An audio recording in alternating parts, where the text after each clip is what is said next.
नमस्कार दोस्तों, स्वागत है आपका हमारे चैनल पर। अगर आपका पैसा सहारा ग्रुप की 4 कोऑपरेटिव सोसाइटीज में जमा है और आप लंबे समय से अपने रिफंड का इंतजार कर रहे हैं, तो आज की यह वीडियो आपके लिए बहुत महत्वपूर्ण है। क्योंकि सहारा रिफंड को लेकर 2026 में कुछ महत्वपूर्ण अपडेट सामने आए हैं। इस वीडियो में हम जानेंगे सहारा रिफंड अभी किस स्थिति में है, 50,000 रुपए तक के रिफंड का क्या अपडेट है, 5,000 करोड़ रुपए वाली खबर क्या है, रिफंड की नई अंतिम तारीख क्या है, और अगर आपका क्लेम रिजेक्ट या डेफिशिएंसी में है तो आपको क्या करना चाहिए। तो वीडियो को अंत तक जरूर देखिए। सबसे पहले सबसे बड़ी अपडेट, सहारा कोऑपरेटिव सोसाइटीज के जमाकर्ताओं के लिए राहत की बात यह है कि रिफंड वितरण की समय सीमा 31 दिसंबर 2026 तक बढ़ा दी गई है। इसके अलावा सुप्रीम कोर्ट के आदेश के बाद 5,000 करोड़ रुपए की अतिरिक्त राशि सहारा सेबी रिफंड अकाउंट से central registrar of cooperative societies यानी सीआरसीएस को उपलब्ध कराने का रास्ता साफ हुआ है। इसका मतलब यह है कि सहारा के पात्र जमाकर्ताओं के रिफंड की प्रक्रिया 2026 में भी जारी रहेगी। लेकिन यहां एक बात बहुत महत्वपूर्ण है। इसका मतलब यह नहीं है कि हर व्यक्ति के खाते में एक साथ 5,000 रुपए या 50,000 रुपए या 10 लाख रुपए आने वाले हैं। रिफंड केवल एलिजिबल और वेरीफाइड क्लेम के आधार पर किया जाता है। अब बात करते हैं 50,000 रुपए रिफंड की। फिलहाल वेरीफाइड क्लेम्स पर प्रति डिपॉजिटर 50,000 रुपए तक का भुगतान किया जा रहा है। अगर किसी व्यक्ति का एलिजिबल क्लेम 50,000 रुपए से कम है तो पात्रता के अनुसार उतनी राशि का भुगतान हो सकता है। और अगर किसी व्यक्ति ने इससे ज्यादा पैसा सहारा कोऑपरेटिव सोसाइटी में जमा किया था तो इसका मतलब यह नहीं है कि पूरा पैसा अभी एक साथ मिल जाएगा। इसलिए सोशल मीडिया पर चल रही ऐसी खबरों से सावधान रहें जिनमें कहा जा रहा है कि अब सभी को पूरा पैसा तुरंत मिलेगा। ऐसा दावा बिना आधिकारिक पुष्टि के नहीं करना चाहिए। अब तक कितना पैसा बांटा गया?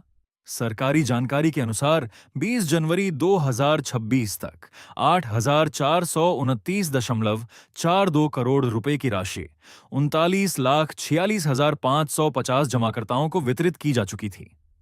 इसके बाद भी बड़ी संख्या में जमाकर्ताओं के क्लेम्स की प्रक्रिया जारी है। इसलिए अगर आपने आवेदन किया है और अब भी पैसा नहीं आया है तो इसका मतलब जरूरी नहीं कि आपका पैसा खत्म हो गया या क्लेम हमेशा के लिए रिजेक्ट हो गया। आपको अपने क्लेम का स्टेटस जरूर चेक करना चाहिए। किन सोसाइटीज के लिए यह रिफंड पोर्टल है, यहां एक बहुत जरूरी बात समझ लीजिए।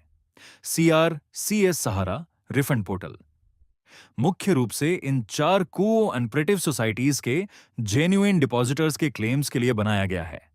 सहारा credit cooperative society limited, Saharayn universal multipurpose society limited, Humara India credit cooperative society limited और stars multipurpose cooperative society limited.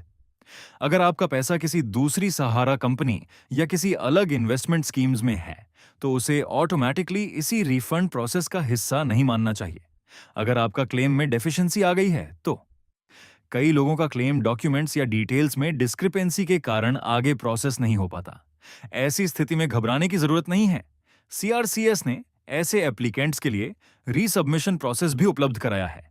आप ऑफिशियल पोर्टल पर जाकर अपनी एप्लीकेशन की स्थिति देख सकते हैं और अगर रीसबमिशन की सुविधा दिखाई देती है तो मांगी गई जानकारी या डॉक्यूमेंट्स को सही तरीके से सबमिट कर सकते हैं। सबसे जरूरी बात, आधार, बैंक अकाउंट और एप्लीकेशन में दी गई जानकारी बिल्कुल सही होनी चाहिए। गलत या मिसमैच डिटेल्स की वजह से पेमेंट अटक सकता है। सबसे जरूरी सावधानी दोस्तों, सहारा रिफंड के नाम पर बहुत सारे फेक कॉल्स और मैसेजेस भी लोगों को मिल सकते हैं। अगर कोई व्यक्ति आपसे कहता है रिफंड दिलाने के लिए पहले 2,000 रुपए जमा करो या प्रोसेसिंग फी दो तभी पैसा अकाउंट में आएगा, तो बहुत सावधान रहें। अपना OTP, ATM pin, UPI pin, CVV या बैंकिंग पासवर्ड किसी के साथ शेयर न करें। रिफंड के नाम पर किसी अनजान व्यक्ति को पैसे भेजने से बचें। हमेशा ऑफिशियल सीआरसीएस सहारा रिफंड पोर्टल से ही जानकारी वेरीफाई करें। अपना रिफंड स्टेटस कैसे चेक करें? अगर आपने सहारा रिफंड पोर्टल पर आवेदन किया है तो ऑफिशियल पोर्टल पर जाकर अपनी एप्लीकेशन से संबंधित स्टेटस चेक करें। वहां आपको पता चल सकता है कि आपका क्लेम किस स्थिति में है और आगे आपको क्या करना है। मैं आपको सलाह दूंगा कि किसी YouTube वीडियो में दिए गए रैंडम लिंक पर क्लिक करने के बजाय ऑफिशियल गवर्नमेंट पोर्टल का ही इस्तेमाल करें। ऑफिशियल सीआर CS सहारा रिफंड पोर्टल का लिंक आपको डिस्क्रिप्शन में दिया जा सकता है। तो दोस्तों, पूरी खबर का निष्कर्ष क्या है? अगर आपका पैसा सहारा की एलिजिबल कोऑपरेटिव सोसाइटीज में जमा है तो रिफंड प्रोसेस अब भी जारी है। रिफंड की डेडलाइन 31 दिसंबर 2026 तक बढ़ाई गई है। 5,000 करोड़ रुपए की अतिरिक्त राशि रिफंड प्रोसेस के लिए उपलब्ध कराई गई है। वेरीफाइड एलिजिबल क्लेम्स पर 50,000 रुपए तक का पेमेंट किया जा रहा है। और अगर आपका क्लेम डिफिशिएंट या अनसक्सेसफुल हुआ है तो उपलब्ध होने पर रीसबमिशन प्रोसेस का इस्तेमाल किया जा सकता है। लेकिन ध्यान रखें, रिफंड की तारीख हर व्यक्ति के लिए एक जैसी नहीं है। आपका पेमेंट आपके क्लेम की एलिजिबिलिटी, वेरिफिकेशन और एप्लीकेशन की स्थिति पर निर्भर करता है। इसलिए किसी भी वायरल वीडियो या व्हाट्सएप मैसेज पर भरोसा करने से पहले ऑफिशियल इंफॉर्मेशन जरूर चेक करें।